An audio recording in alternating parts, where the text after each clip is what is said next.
If a stranger's last dollar could change the future, would you take it or would you pass it on and test your luck? Leo chose to pass it on. 24 hours later, a billionaire stood outside his thin blue tent under the Rivergate rail viaduct with a contract in one hand and a trembling voice that hinted at a secret. Stay with this. Every choice that follows tightens like a knot, and the knot pulls lives together in ways no one planned. Leo's last $7 had gone to a frightened kid the day before. No speech, no grand promise, just a short sentence the kid would never forget. Now a man in a charcoal suit was staring at the same pillar of cracked concrete, eyes wet, as if a ghost had touched his shoulder. I slept right there 25 years ago, the man said. His name would come later. For now, what mattered was the way his hand found the cold stone and held on. The stranger gave me $20 and one line that rewired my life. Yesterday my son came home and repeated that same line to me word for word. He pulled out a thick contract. I have looked for that stranger for half my life. I never found him. But when my boy said those words in this exact place, I understood. This is not only gratitude, this is a debt that has to move forward. Hook or not, Leo could feel the ground shift. But the shift began long before this man arrived. Rivergate wakes early under the tracks. Freight rumbles above every few breaths. 15 tents line the shadows. Names fade here, but small habits keep people human. Leo folds his blanket into a clean square each morning. Sharp corners. His dad taught him that. Keep one corner of the world in order, and you can face the rest. He washes at a metal fountain 3 blocks east. October air bites. Cold water wakes. Awake means alive. Next tent over is Mr. Hale, white beard to his chest, former literature teacher. 70 years old and stubborn in all the right ways. Morning, Mr. Hale rasps. Morning, Leo answers. Coffee if you're buying. They smile. The joke is the point. Nothing to buy, yet the ritual says they still belong somewhere. Leo was a cabinet maker once. Cherry wood. Clean joints. Tables that became family stories. The crash took the shop. Then the marriage. Then the house. The phone went silent after that. 3 years ago, the viaduct became an address he never wrote down. It is easy to go quiet here, but a voice cut through the steel noise yesterday. A child's voice. Please, just take it. Please don't hurt me. Leo moved before thinking. He dropped a bag of cans and headed toward the darker span where the concrete sweats and people pretend not to hear. 3 young men had a boy pinned near a tagged wall. White shirt. Polished shoes. Clean haircut. A kid who had walked into the wrong neighborhood. Let him go, Leo said. No shouting. Predators smell panic. He offered none. The tallest one lifted a knife with a jagged edge. Walk away, old man. Not your business. It is now. Silence held for a count that felt like a held breath. 5. 10. The knife wavered first. This is not worth what comes next, Leo said. For him. Or for you. Something in his tone landed. Maybe it was the way he did not blink. Maybe it was the weight of a man who has already lost enough. They cursed, backed off, and disappeared into traffic noise. Are you hurt? The boy shook his head, hands shaking anyway. Name? Noah. Okay, Noah, let's get you home. They walked the 3 blocks back to open sky and taxi lines. Leo pulled out a battered flip phone and called a cab. Northside address. 20 minutes away. When the car rolled up, Leo reached into his pocket and pressed his last $7 into the boy's palm. Go home, your folks are worried. And remember this. When you can help someone else, you do it. Are you sure? Noah asked. You'll need it more than I do today, Leo said. Name's Leo. The door closed. The cab turned the corner. Hunger pressed hard, but Leo walked back under the tracks with his head steady. Word travels fast where the world pretends not to look. Mr. Hale heard by nightfall. Kid okay? Shaken but safe, Leo said. Parents rich. Does it matter? Sometimes people with money like to say thank you. Leo smiled. I'm not holding my breath. Hold your breath anyway. The next dawn brings a black sedan so new it reflects the graffiti like a mirror. A man stands beside it, not moving toward the tents, only scanning the pillars as if he recognizes them by touch. Silver at the temples. Expensive shoes that make no sound on dusty concrete. Mr. Hale leans close. Friend of yours? No idea, Leo says, because he truly has none. The man walks forward. Slow. Deliberate, hands unsteady. Mr. Reyes, he asks, voice low. That's me. I'm Mason Cole. His handshake is firm, but his palm is damp. My son told me what you did yesterday. Leo takes a breath. Noah is fine. Because of you. Mason's gaze drifts past Leo toward a pillar stained by rain and time. He stares like a man facing a grave. How long have you lived here? 3 years. 3 years, Mason repeats as if measuring the cost of each winter. He walks to the pillar and lays his hand flat on it. I lived right here once. 6 weeks under these tracks 25 years ago. I was 19, stubborn and wrong about everything. I ran until the money ran out. Mr. Hale steps closer, quiet as a book closing. Mason points toward the same dark span where Leo found Noah. 3 men jumped me for my shoes. One cut me here. He touches his side. I thought I would die because my sneakers looked new. The air stills. An old man stepped out, thin, gray beard. He did not shout. He just said, "Leave the kid." He is only a kid. They left. He helped me stand. He gave me his last 20 in one sentence that chained itself to my ribs. Get food, find shelter, and when you can help someone else, you help. I bought a meal. The diner owner noticed. He offered me dishwashing off the books. I saved. I went to community college. I transferred. Business school after that. I built a small company at 28 and sold it at 32. I founded Coal Systems at 35. We employ 1,200 people now. You have heard versions of this story.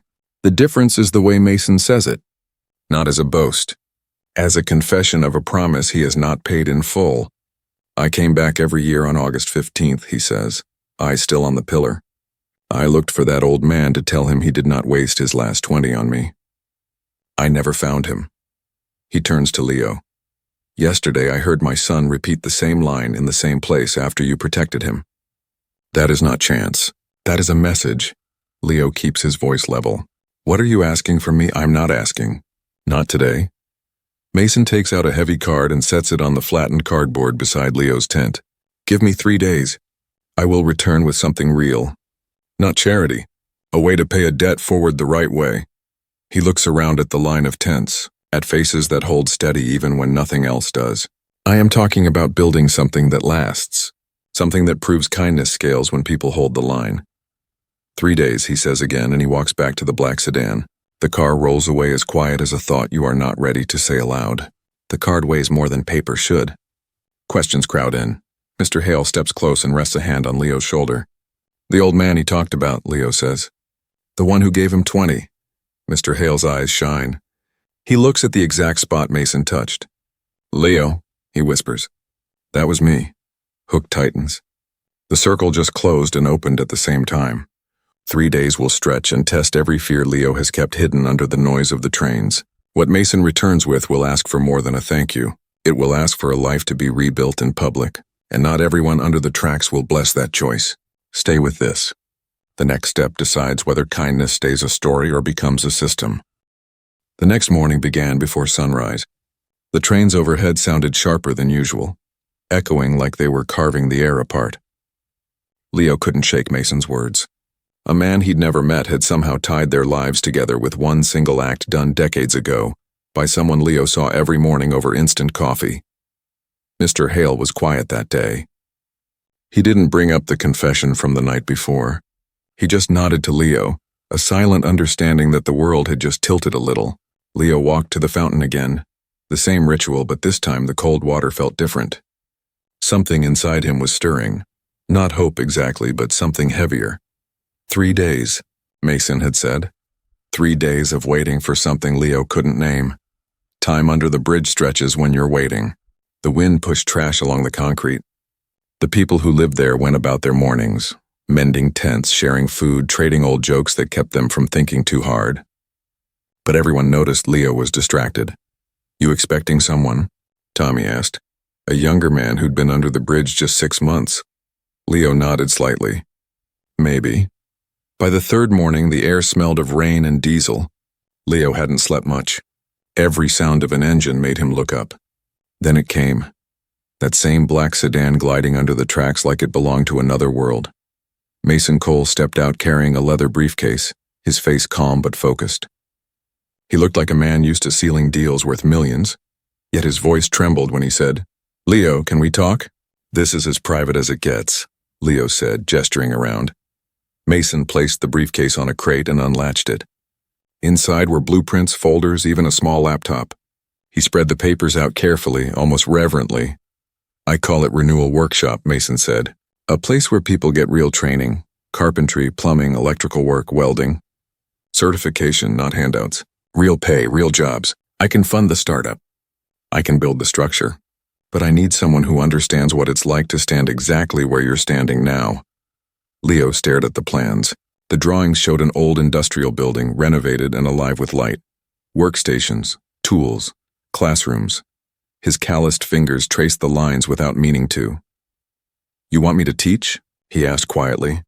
"I want you to lead," Mason said. "Design the program, choose the tools, build the curriculum. You know the craft and the people. You can make this work in a way no executive ever could." Leo's throat tightened. "I've got nothing. No degree, no money, no address," Mason smiled gently. "You have what money can't buy, like credibility. If I tell people like you to trust me, they'll laugh. If you tell them you built this from the ground up, they'll listen. That's the difference." He slid a contract across the crate. Leo blinked at the name typed at the top. Leo Reyes, co-founder, 30% ownership, 60,000 annual salary, equal authority on carpentry and trainee welfare. Leo couldn't speak. He just stared at the page. Mason continued softly. "I don't need a manager. I need a bridge. You are that bridge." Leo's hands trembled. "Why not Mr. Hale?" "He saved you." Mason's eyes softened. "He's 70. I need someone who can build this for the next decade. But he'll be part of it too. Chief Community Advisor. 25,000 a year. He connects with the people here in a way I never could." Leo didn't know what to say. The air under the bridge felt heavier, charged. Mason handed him a set of apartment keys. 6 months paid. 3 blocks from the new site. You'll need a stable address. The people who come here will look to you as proof that it's possible. "I can't leave them," Leo said, looking at the row of tents. "You're not leaving them," Mason said quietly. "You're building the path they'll follow." The black sedan pulled away, leaving the smell of new leather and something harder to name. Possibility. Leo sat staring at the keys, the papers, and the old man sitting beside him. "You heard all that," Leo said. Mr. Hale nodded. His eyes glistened. "He told you the truth, Leo. It's a debt coming full circle." "I don't understand why me." "Because you acted when others looked away," Mr. Hale said softly. "That's what the old man saw in Mason. That's what I saw in you." That night the wind was sharp and restless. Leo lay awake, staring at the tent's ceiling, the keys resting near his hand. They felt like they burned against his skin. The offer was too big, too sudden. It didn't feel real. By dawn he was still awake, still afraid. But under the fear there was a pulse, the quiet throb of something alive, something new. When Friday came, Leo picked up his phone and dialed Mason's number. "I'll do it," he said, his voice low but steady. "But I have conditions." "Tell me," Mason replied. "Mr. Hale gets that advisor role. Full pay, full benefits, no debate." "Agreed. The first workshop has to be here. In this neighborhood. Where people can walk to it. Already planned that way. And I get final say on anything that affects the trainees. No board votes. No negotiation." There was a pause, long and thoughtful. Then Mason said, "Deal. When can you start?" Leo looked around one last time at the underpass that had been his world for 3 long years. "Monday morning," he said. Mr. Hale smiled faintly, proud and teary-eyed. "Good. Be scared, Leo. That means you're alive again." Leo packed his life into 2 garbage bags that afternoon, a few books, his father's watch, a set of worn tools. He walked away with the keys in his pocket and fear in his chest. The apartment was small but clean. A real bed, running water, heat.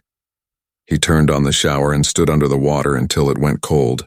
He cried, though he didn't know if it was from relief or guilt. That night he couldn't sleep in the bed. It felt too soft, too quiet. He spread his sleeping bag on the floor. That felt right. When morning came, the sun hit the curtains and he smiled despite himself. He was still terrified, but this time it felt like the right kind of fear. Monday morning, he stood outside the massive building that would become Renewal Workshop. Trucks were unloading equipment. Contractors shouted measurements. Mason was already there and rolled up sleeves. "Ready?"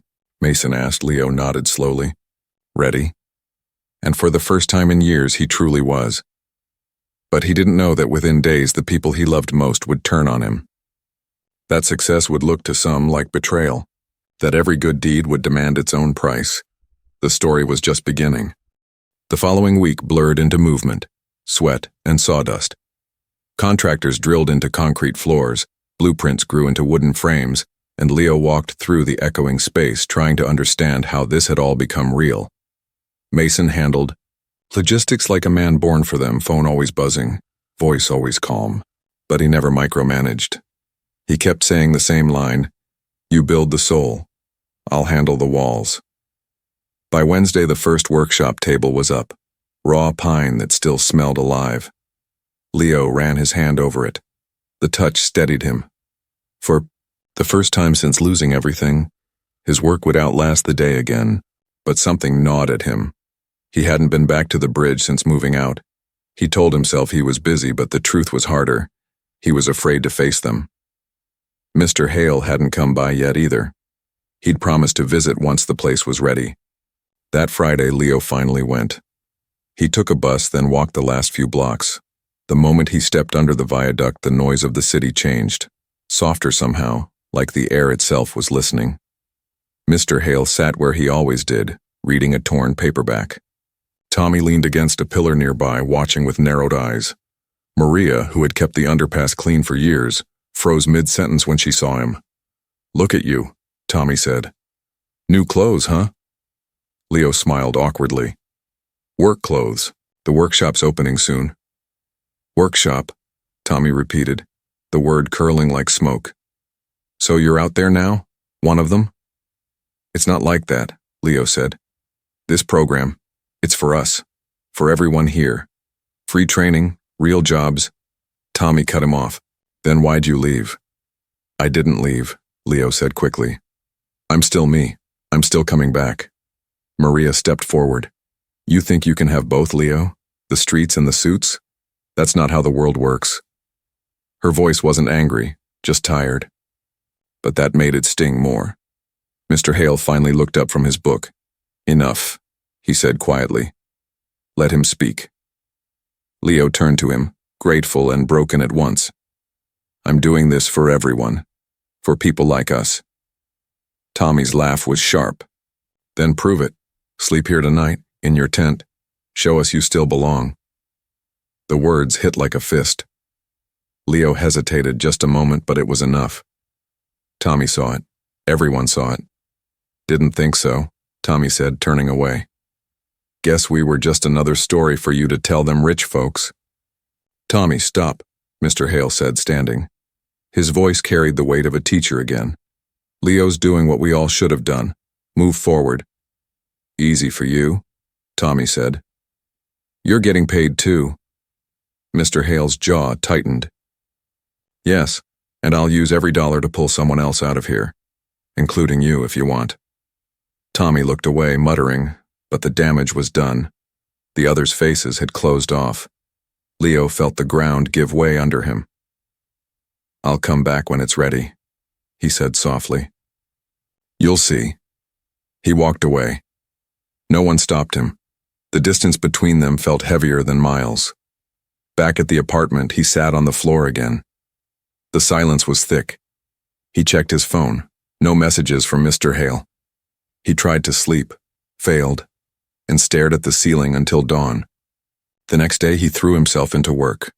He met with suppliers, selected tools, drafted training plans, and barely stopped to eat. The busyness numbed the ache. By evening, he started to believe the workshop could actually work. But then Thursday came, and Mr. Hale still hadn't shown. Leo called twice. No answer. By Friday, worry turned to fear. He went back to the bridge. Mr. Hale's tent was gone. Not just empty, gone. Cleared out completely. Leo's heart started to race. He turned to Tommy. "Where is he?" Tommy shrugged. "Left yesterday morning, said he needed to think." "Think where?" Tommy didn't look at him. Didn't say. Leo searched all day. Shelters, soup kitchens, the library where Mr. Hale sometimes read. Nothing. That night he lay awake on the apartment floor, eyes open to the dark. His thoughts spiraled. What if the old man had given up? What if leaving the bridge had broken something that couldn't be fixed? Then a memory hit. A park near Lincoln High where Mr. Hale used to teach. He'd mentioned it once, said it was where he went to think when life felt too heavy. Before dawn, Leo was already walking there. The park was quiet, empty except for one figure sitting on a bench, looking across at a red brick building with boarded windows. "Mr. Hale," Leo called softly. The old man didn't turn. "Room 304, he said. "Third floor, corner window. I used to teach literature there." Leo sat beside him, silent. "I used to eat lunch right here," Mr. Hale said. "My wife packed sandwiches. She knew exactly how I liked them. She died in April one year. Everything was blooming. It felt wrong." He paused. The words came slower now. "I started drinking. Lost the job by summer. The house by winter. And when I came back to this park, I sat right here for 3 days wondering if it was worth getting up again." Leo swallowed hard. "What made you keep going?" "I didn't decide," Mr. Hale said. "I just kept waking up."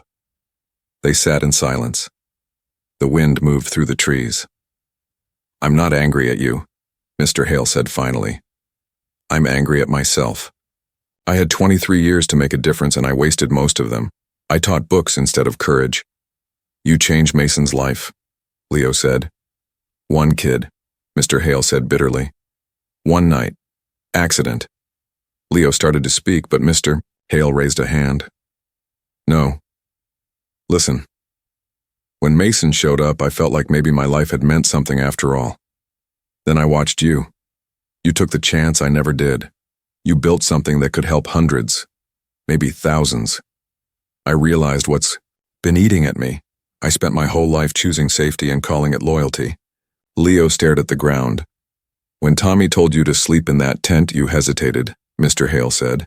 "You wanted to prove you still belonged. But you don't. You don't belong there anymore. And that's a good thing." "What about you? What about them?" Leo asked. "We'll survive," Mr. Hale said. "We always have. But those people you haven't met yet, the ones waiting for that first chance, they won't. You owe them more than comfort." The words cracked something open inside Leo. He couldn't breathe for a second. Mr. Hale stood, slow but steady. "You've been waiting for permission to move forward. So here it is. Go, build, and don't look back." He took a few steps, then turned. "Besides, I need to pack. Mason said I start Monday, remember? Chief Community Advisor." Leo's laugh came through tears. "You're serious?" "Completely," Mr. Hale said. "But don't forget, you're the builder. I'm just the bridge." He walked away toward the rising sun, leaving Leo sitting on that bench, the red school building glowing behind him. His phone buzzed, a message from Mason. The equipment order was ready for his final approval. Leo looked up, took a deep breath, and texted back 2 words. "On my way." He didn't see the old man turn back once. And as he walked toward the workshop, he knew that every step was no longer about saving himself. It was about proving that kindness could become an engine, one that never stopped running once it was built. But that engine was about to be tested in ways he hadn't imagined. 6 weeks later, the smell of cut wood filled the Renewal workshop. Sunlight filtered through tall windows, turning the sawdust in the air into gold dust. The first carpentry station stood ready.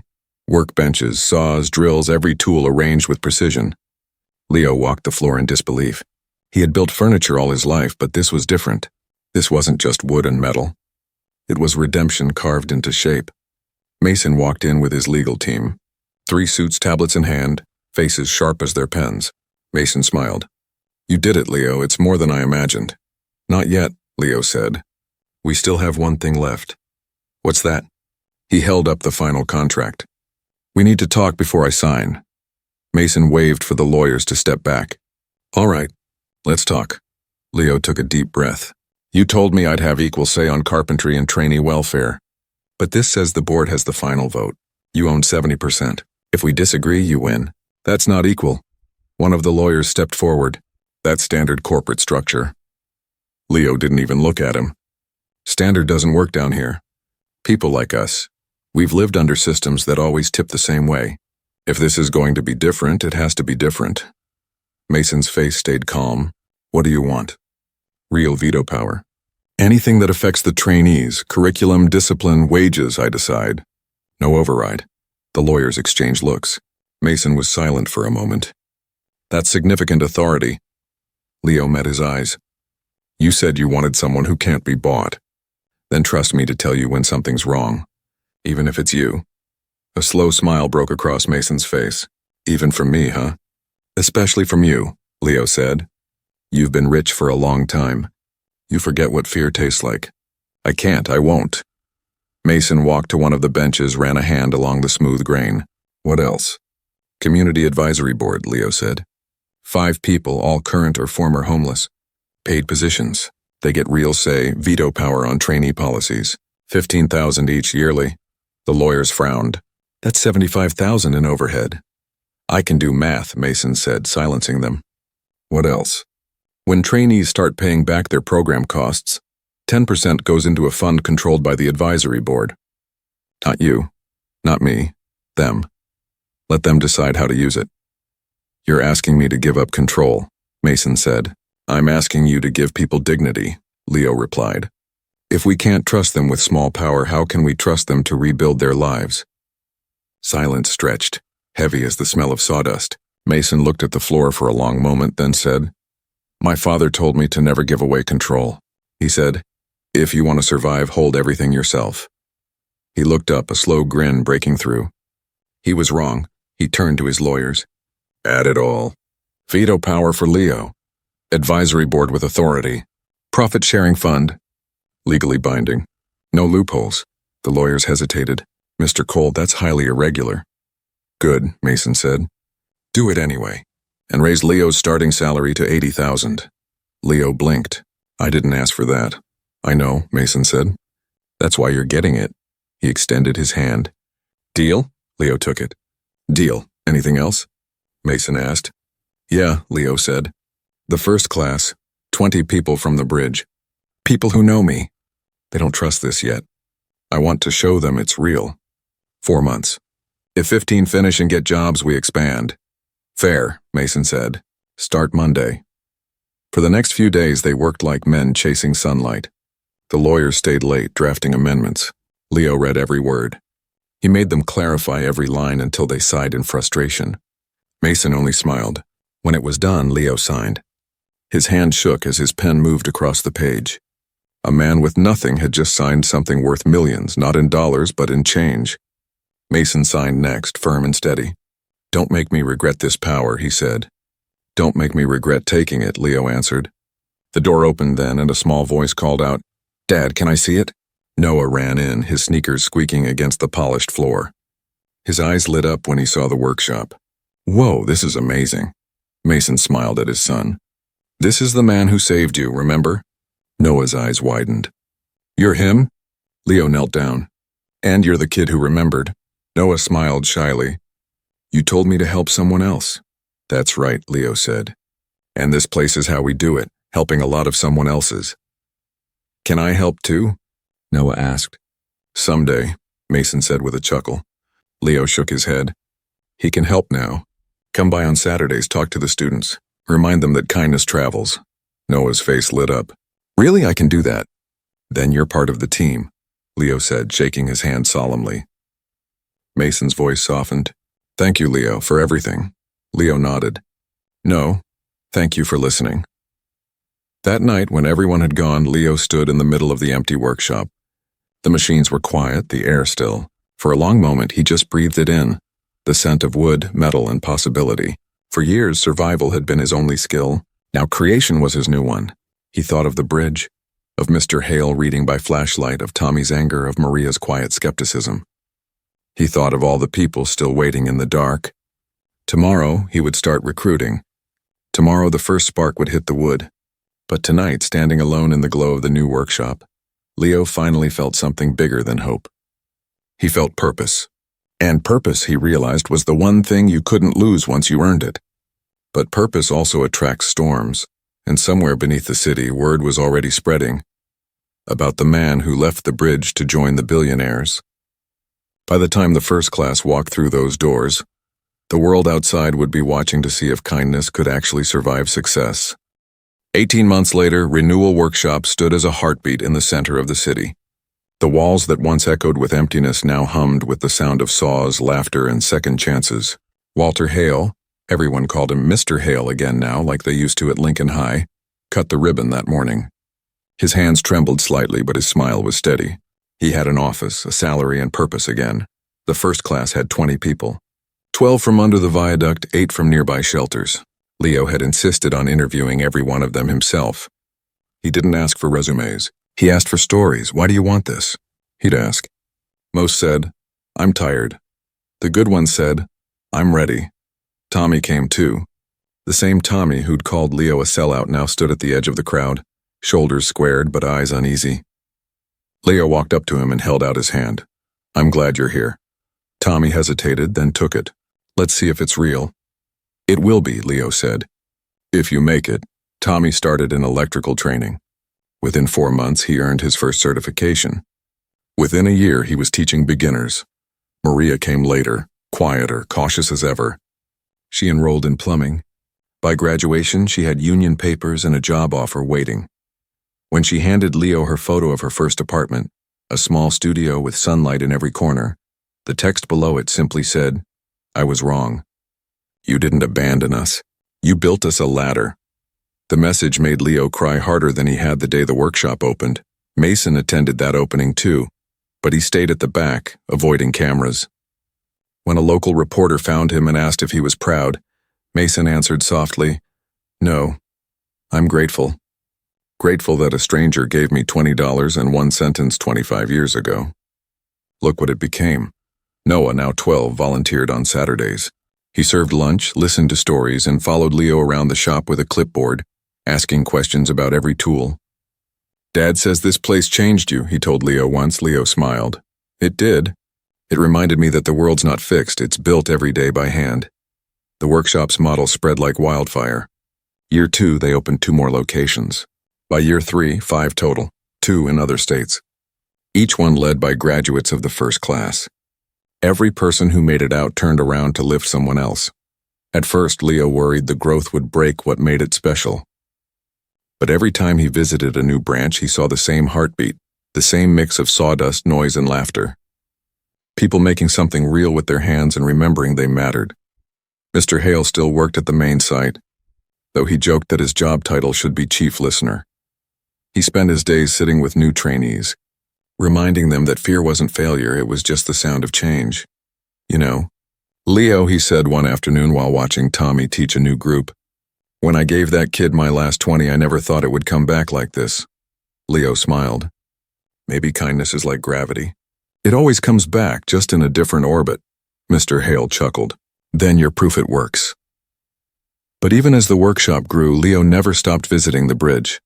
Every Sunday morning before the city woke, he'd walk back under those same tracks. Some faces were gone. New ones had taken their place. He'd bring coffee, listen, and tell them about openings at the workshop. Most didn't believe him at first. They'd heard too many promises before. But when they saw Tommy return one day in his work uniform, laughing and alive, they started to hope. Hope spread fast once people could see it with their own eyes. There were moments of tension, of course. People argued. Some dropped out. A few relapsed into old habits. Leo never judged them. He understood that healing didn't happen in a straight line. One winter morning, a man named Carlos left the program after a fight. 2 weeks later, Leo found him sleeping behind the supply store. He didn't lecture. He handed him a cup of coffee. Ready to start over? Leo asked. Carlos stared at the ground for a long moment, then nodded. That became Leo's unofficial motto. Start over as many times as it takes. He'd say it to every class on the first day. And by graduation, most of them had it written somewhere. On toolboxes, on notebooks, on their hearts. The workshop didn't just rebuild lives, it rewired the city's thinking. Local companies started sponsoring apprenticeships. Unions donated old tools. Volunteers offered evening tutoring for literacy and math. And when the city's mayor visited, she said, "You've done more for this community than half our programs combined." Leo only smiled. We just built what should have existed all along. But one quiet evening, as he locked up the main workshop, he stood in the doorway and looked out at the street. The lights of downtown shimmered in the distance. He thought of that first night, the cab turning the corner with Noah inside, the $7 leaving his hand. He thought of Mason's trembling voice beside the pillar, of Walter's whisper, "I was that old man." He realized that none of them had just changed each other's lives. They had built a chain strong enough to pull countless others out of the dark. The next morning, he arrived early. He always did. But this time he found Noah waiting outside, taller now, shoulders broadening with age. "Morning, boss," Noah said with a grin. "You skipping school?" Leo asked. "Day off. Thought I'd help out. Dad says I can start volunteering more." Leo opened the door, motioned him in. "Then let's get to work. There's always someone new waiting to build their first piece." Noah followed him inside, eyes bright. "You ever think about that old bridge anymore?" Leo paused, looking toward the distant sound of trains. "Every day.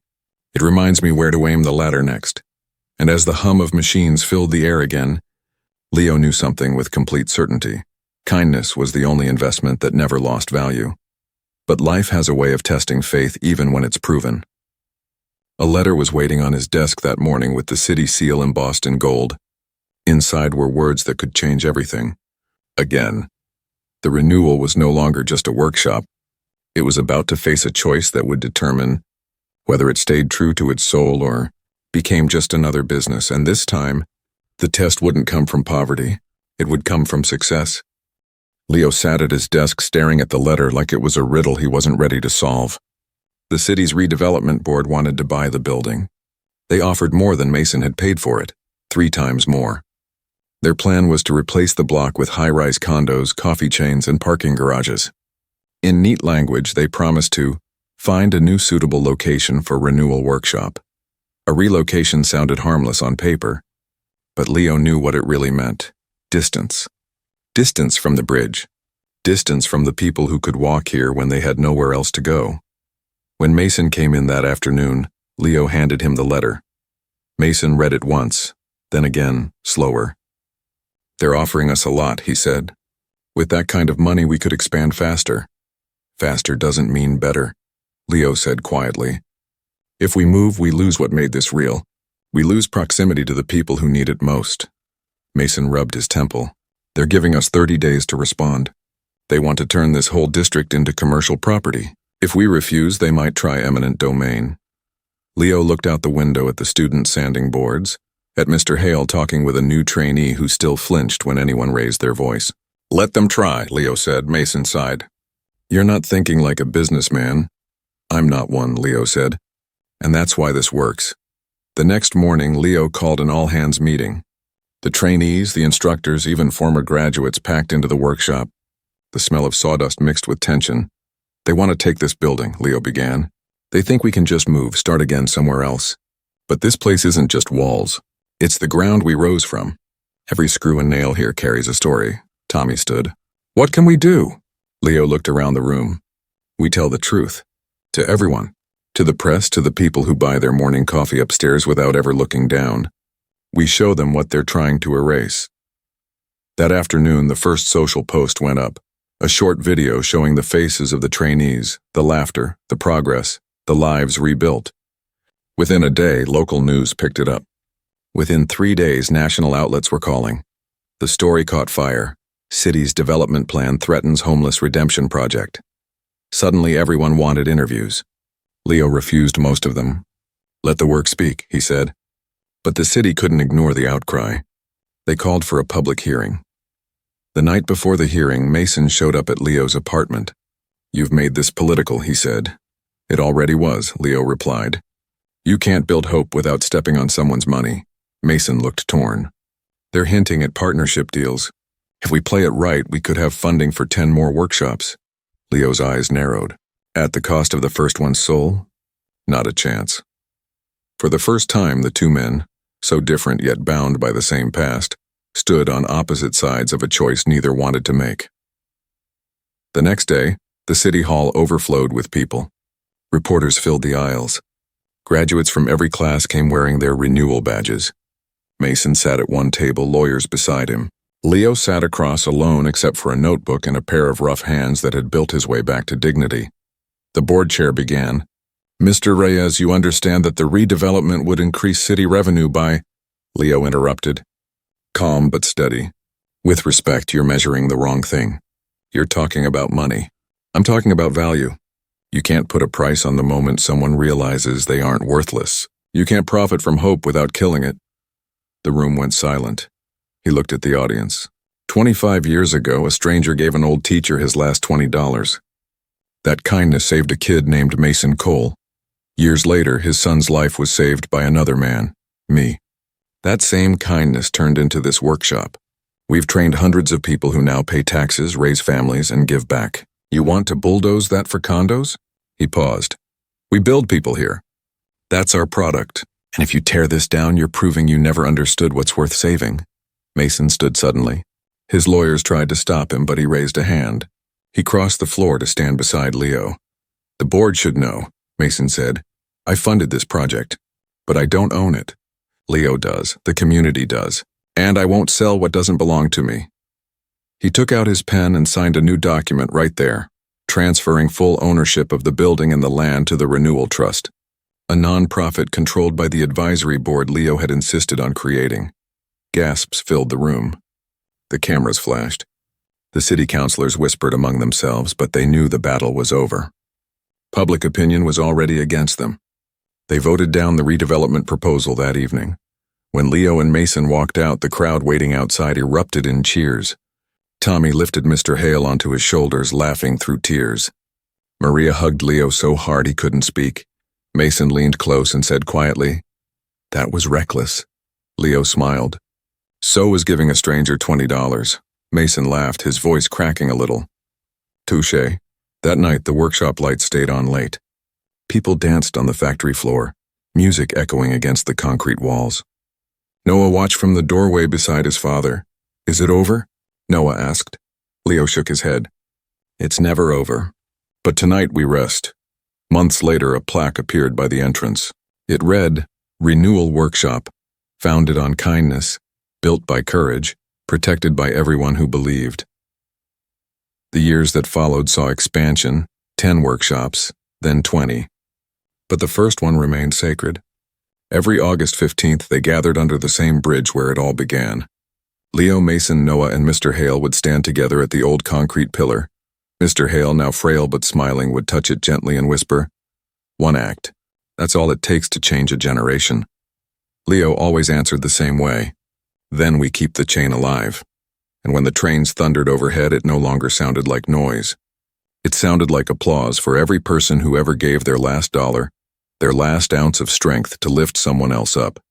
Because in the end, that's what renewal truly meant. Not rebuilding what was lost, but building something that could never be taken away again.